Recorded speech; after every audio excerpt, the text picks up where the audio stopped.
welcome to our respected lecturers, invited guests, and fellow students. So, today we gather for a timely and critical panel discussion titled The Impact of Climate Change on Malaysia's Weather and Economy. Me, as Amiruddin bin Muhammad Adani, as your moderator for today.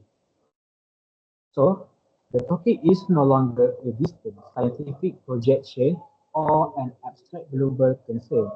It is a reality that Malaysia is experiencing here and now through intensified floods, prolonged drought, rising sea levels, unpredictable monsoon patterns, and increasing pressure on our national economy. Climate change is reshaping how we live, how we work, and how we plan for the future. Affects our agriculture, infrastructure, energy system, public health, and even social stability. Therefore, addressing climate change requires not only scientific understanding, but also strong governance, innovative engineering solutions, and active public engagement. That is why today's panel brings together diverse perspectives that together form a complete and meaningful conversation. So before we start our conversation, it is my honor to introduce our distinguished panelists. First of all, representing the government perspective, we have Ileana Duen Donicius. Miss, how are you for today? I'm doing great. Thank you for asking. Okay, thank you. And next, our panelist is from engineering field. We are pleased to welcome Ms. Zahara binti Rosli. So, Miss, how are you for today? Hi everyone. Oh, I'm good today. I'm really excited for this forum actually. All right, thank you. And we move on to our third panelist is Ms. Ayu Alia binti Surya Mulyono, a climate scientist. Hi, Miss, how are you for today? I'm doing great actually, and I'm really excited to share my opinion and my experience on this topic. All right, thank you very much.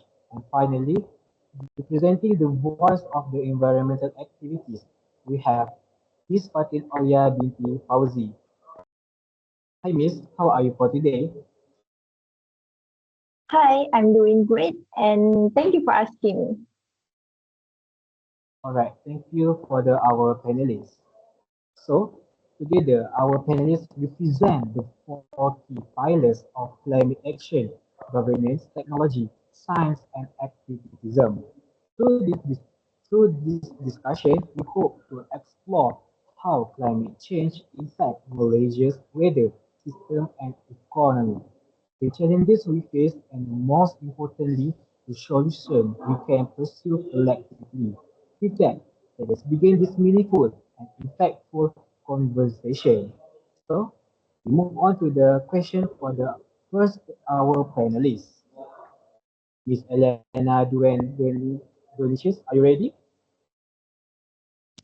Yes, So, my first question is, from the government perspective, how is Malaysia responding to the growing impact of climate change on weather, such as floods and heat waves, and how do these actions support economic stability? thank you for the question. From the government's perspective, I am responding as a representative from the Ministry of Natural Resources and Environmental Sustainability, or also known as NRES, which is the ministry responsible for coordinating Malaysia's national climate policy, including the National Climate Change Policy 2.0. Malaysia is already experiencing clear and measurable impacts of climate change on our weather, particularly through more frequent and intense floods, prolonged heat waves, and irregular rainfall patterns. These are no longer isolated environmental issues. They have direct economic consequences affecting infrastructure, agriculture, livelihood, public health, and long-term national development.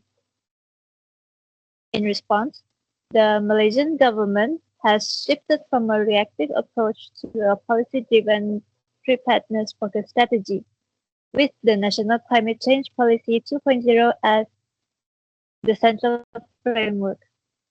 One key response is to emphasis on adaptation and climate resilience, particularly on the strategic thrust three of the policy. This includes integrating climate risk assessments into national development planning, strengthening flood management systems, drainage infrastructure, and early warning mechanisms, promoting risk-based planning so that infrastructure and urban development are designed with future climate risks in mind. Another important response is strengthening climate governance. The policy reinforces coordinations across ministries, state governments, and agencies through institutional mechanisms such as the Majelis Tindakan Perubahan Iklim Negara. This ensures that climate adaptation is not treated in isolation, but embedded into economic, infrastructure, and land use decisions.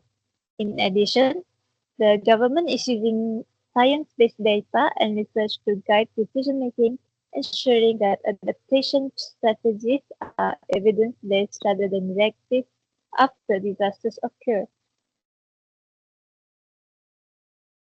All right, Miss Eliana. For your justification, I really impressed how the government's very more important for this for solve this problem of climate change on Malaysia. But I really think that what challenge does the government still face in balancing development and climate adaptation? Can you give the challenges? The challenges. Mm, the government has faced significant challenges throughout this journey. One major challenge is balancing development priorities with climate adaptation, especially as land and natural resource management involve both federal and state governments. Coordination across different levels of governance remains complex. Another challenge is financing adaptation measures, as climate resilient infrastructures require substantial long-term investment while public resources are limited. There's also a need to strengthen implementation capacity, ensuring that policies translate effectively into action on the ground, particularly in vulnerable communities. These challenges highlight that climate adaptation is an ongoing process and not a one-time solution. So, in conclusion, from the perspective of NRES and the Malaysian government, our response to climate change focuses on policy-led preparedness, stronger governance, and risk-informed planning. Through the National Climate Change Policy 2.0, the government aims to reduce climate risk, protect economic stability, and ensure that Malaysia's development remains resilient in the face of increasingly uncertain weather patterns. Climate action, therefore, is not only about protecting the environment, it is about safeguarding Malaysia's economy and future development. All right, thank you, Miss Eliana. So from that, we know the challenges of the government that they face, that we know because until from now we don't know about the uh, what is when we proceed balancing the problem that government face until now. Right, thank you very much, Miss Eliana. So we move on to the next panelist, Ms. Zahara, to answer the question about our panel discussion for today. So, Ms. Zahara, are you ready? Yeah, I'm ready. Right. So, my question is, how does climate change affect weather pattern in Malaysia? Oh, thank you, moderator. As engineer, we are concerned about the how climate change is affecting weather patterns and how this uh, impact our both environment. So after I do a research, I realized that the climate change has caused the changes in rainfall pattern. Like currently, we are experiencing heavier rainfall in a shorter time. Like right now, you can see outside, it's sunny day. Then after 5 minutes, it will very heavier rain. And this pattern will increase the risk of flash flood, especially in urban area. So, urban area, Kuala Lumpur and Johor Bahru. Uh, what is the main uh, cause this area risk of flash flood because of those states are rapidly developing cities. So due that they have higher opportunity to get that impact of climate change. And also, Malaysia becoming hotter and more humid throughout the year. So causing higher temperature and humidity. And because of that, it will give a lot of bad impact, like discomfort, affect health, and increase energy use. And after I graduate as an engineer, I realized that many drainage systems and buildings in Malaysia were not designed for such extreme winter conditions, either hot or cool temperature. So, because of that, it will cause more damage to facilities, infrastructure, disrupt transportation, and daily activity. And sometimes, because of that, uh, the society will disrupt too. Uh, then, as engineer, I think it is my responsibility to design safer. It's not me lah. Our together responsibility to design safer and more resilient instru- infrastructure. This include improving drainage system by using the stronger material and do R&D, research and development on city that can adapt to climate changes so that Malaysia do not have produce or or or using a lot of money to repair every year the infrastructure. Yeah, that's all. Alright, I really support your justification about many engineers do not produce the design for our weather, right? Because Malaysia is have a monsoon, right? So, Zahara, may I know you as engineers graduated, right? From where university? I'm from UKM, University Kebangsaan Malaysia University graduate. So, as a fresh engineer, I want to ask, what are the main technical or cost challenges in implementing this solution? Because engineer must have a skill to uh, build something more precious about our weather, right? Can you repeat? I cannot hear clearly. So my question is, you as engineer, what are the main technical or cost challenges in implementing this solution? Oh, what is the challenges in Ah, engineering? yes. Yes. Oh, yes. Uh, I think the most challenges in engineering is to to to build a building with the good material because we are looking forward for a cheapest price for the material. And I think Malaysia are really lack of. I think it's not like empathy. It's not just we want to book this building as fast as we can. So we need to buy or looking the material that a lot of in Malaysia. So even though the building, the material is it's not that okay, so we just use it. I think that's the big problem when I see head engineer. Yes, I totally agree with you because that is can be solve our the challenges for the engineer. So thank you for Ms. Zahara about your justification. So we move on to the our third panelist, which is Miss Ayu Alia. Miss Ayu Alia, you ready? Yes, I'm ready. So the question is, from a climate science perspective, what noticeable changes in Malaysia's weather pattern can be linked to climate change, and how might these changes affect the economy in the future? Thank you for the question, Amiruddin. As a climate scientist, actually, I would like to emphasize that the changes we are observing in Malaysia's weather patterns are no longer theoretical as speculative. They are measurable, documented, and already affecting various aspects of national development.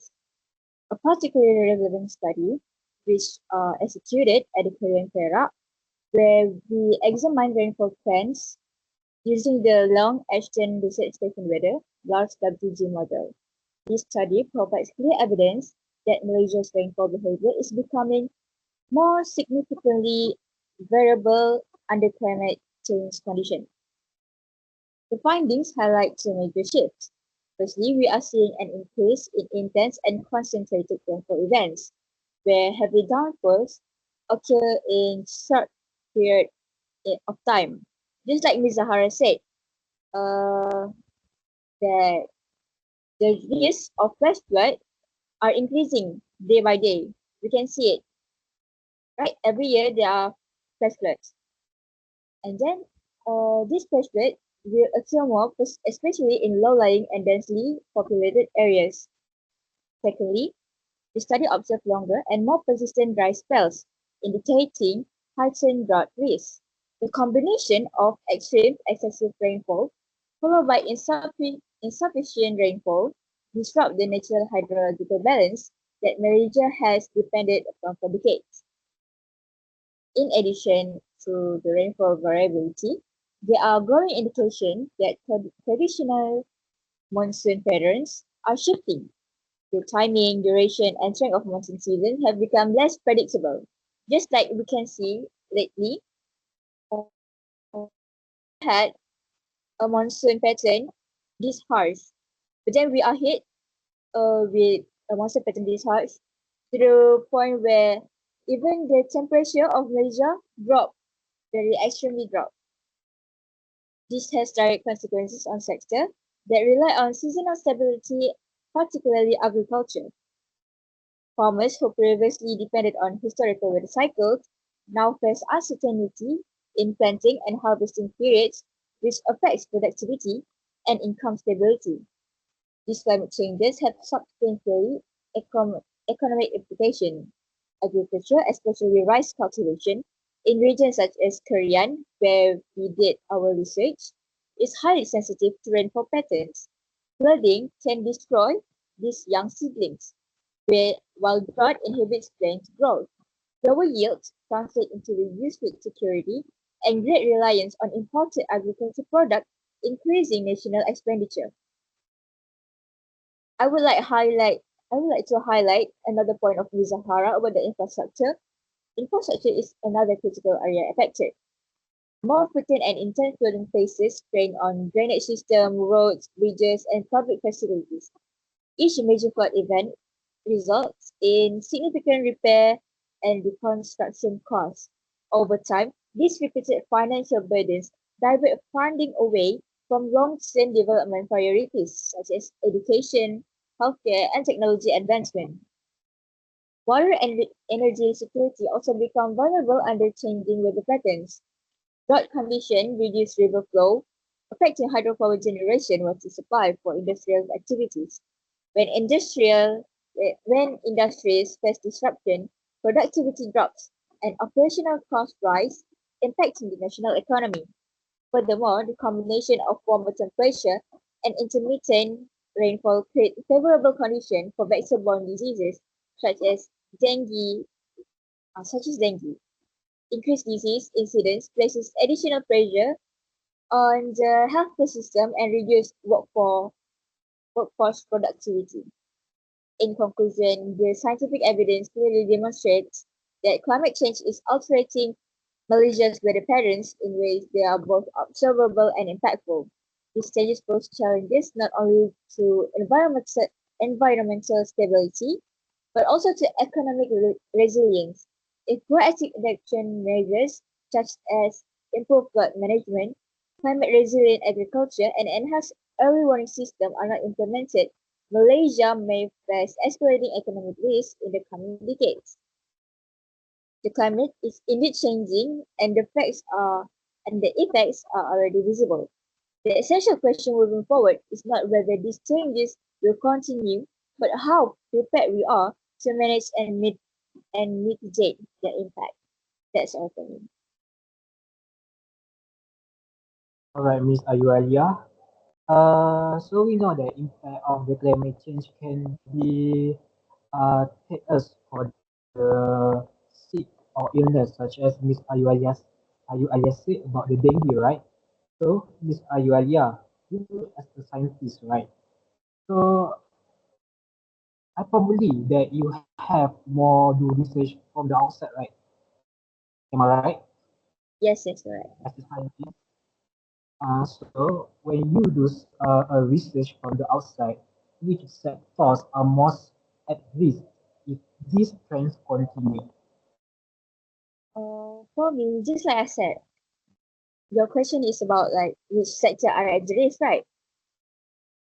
Yes. Okay, just like I said, in my perspective, I mean, every scientist have their own perspective, but in my perspective, agriculture is the sector where it risks the most because if we fail to have our own product, our own produce, it will affect not just by our like food income, but also by the economy. Because we Malaysia, we also export our product to other countries such as our neighboring countries, for example, such as Thailand, Philippines, and Indonesia. So without our product to being export, right? Does it will it help our economy? No, it will affect it badly. That's why agriculture, especially the rice field, is very at risk, especially in this time, because there are a lot of young the seedlings and not even the seedlings, maybe even the grown one are being destroyed and not having the same quality. Do people want to buy from us if we don't have a quality product? No, that's why in agriculture is the most risky sector that we have. Alright, that is true. So Miss Ayualia said the agriculture is most risk, right? So we move on to the final panelist for our panel discussion for today. So I want to invite Miss Fatin Aulia to discuss with us for today. Miss Fatin Aulia, are you there? Yes, I'm here. Alright. So you as a environmental activist, right? So from your Yes. experience as an environmental activist, how important are public awareness and community action in addressing climate change impact on Malaysia, weather and long-term economic sustainability? Okay. First of all, thank you to Amiruddin for giving me a chance to deliver some beneficial information on this forum today. And a very good evening also to Amiruddin, fellow panels, and respected audience. From my experience as an environmental activist, public awareness and community action are absolutely critical in addressing the impact of climate change on Malaysia's weather and long-term economic sustainability. So in Malaysia, climate change is no longer a distant issue. We are already experiencing frequent floods, unpredictable rainfall, rising temperatures, and prolonged heat waves. These changes affect agriculture, infrastructure, etc. And also what Ms. Ayu Alia said, it also affects health problems such as dengue, and which in turn impact the national economy. For example, severe flooding events in states such as Selangor, Pahang, and Kelantan have become more frequent and intense in recent years. The 2021 floods in Selangor causes major disruption in transportation, business, and household, resulting in significant economic losses. However, many people experiencing this problem without fully understand what they are linked to climate change. So this is where public awareness become essential. And this is when us, environmental NGOs and activists had to step in to help translate scientific information into messages that people can understand and relate to their daily lives. So when people understand that climate change contributes to extreme weather events and economic instability, they are more likely to support climate policies and adopt sustainable practices. So when they know it, they could do something such as setting limits on pollution, applying 3Rs, etc. Communities' action is equally important often locally.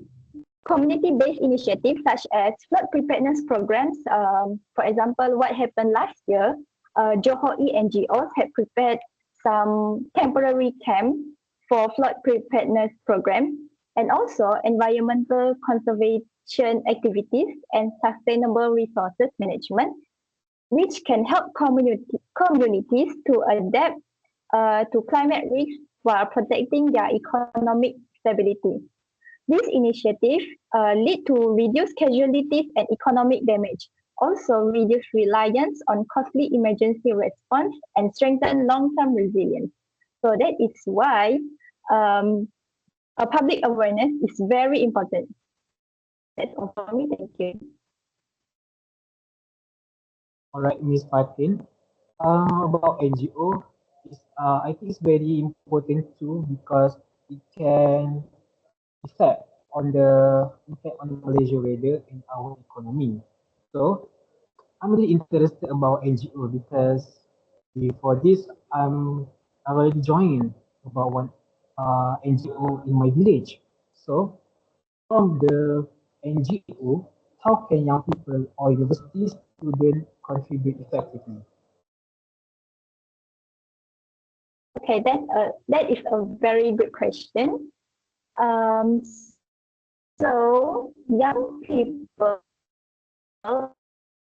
and university, so as they are the generation that will face the long-term consequences of climate change. So their involvement is very crucial. In Malaysia, actually, it is a fact that youngsters are more enthusiastic in volunteering themselves in climate action. So many Climate Action Malaysia or a very famous organization, WWF. I myself was a university student becoming an environmental activist out of interest.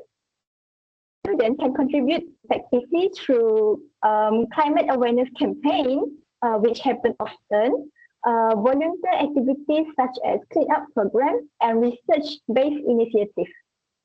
Universities are ideal spaces for spreading climate knowledge, conducting research, and engaging with local communities. University students are also involved in research and community projects such as flood mitigation strategies or sustainable urban planning. Students can also use social media platforms to raise awareness and influence public opinion. And that is the easiest way to help the NGOs. In addition, students can participate in environmental NGOs, community projects, and policy discussions. By doing so, they really help to bridge the gap between academic knowledge and also the real-world climate solutions.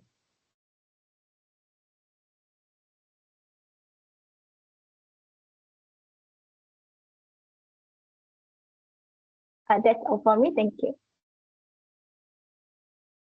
Alright, Miss Martin, I'm really impressed about the student in from school or university get involved in NGO program because it's very important to them to know about the impact of climate change on Malaysia. So thank you for our four panelists, Ms. Eliana, Ms. Zahara, Ms. Ayu Alia, and Ms. Fatin Aulia, because spend time with us to discuss about the impact of climate change on Malaysia weather and economy. Want to sum up for the whole our discussion is the impact of climate change on Malaysia, weather and economy. It is clear that climate change is not a challenge of the future. It is defining reality of our present. So throughout today's discussion, we have heard how climate change is intensifying extreme weather events, disrupting seasonal pattern, and placing increasing strain on Malaysia's economic sectors such as agriculture, infrastructure, energy, and public welfare. So these impacts are interconnected, meaning that environmental instability directly translates into economic vulnerability. So, the scientific insight reminded us that decision must be grounded in data, evidence, and accurate climate environmental activism to enforce a powerful truth that real change also requires public awareness, social responsibility, and collective action from every level of society. So, I think that's all for me as a moderator. So, thank you for the panelists spend time with us. And I think our discussion is dismissed for today. Thank you very much.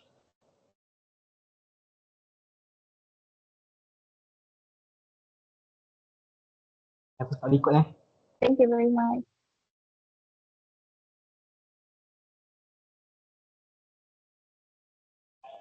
Nanti video ni kena up dekat YouTube kan?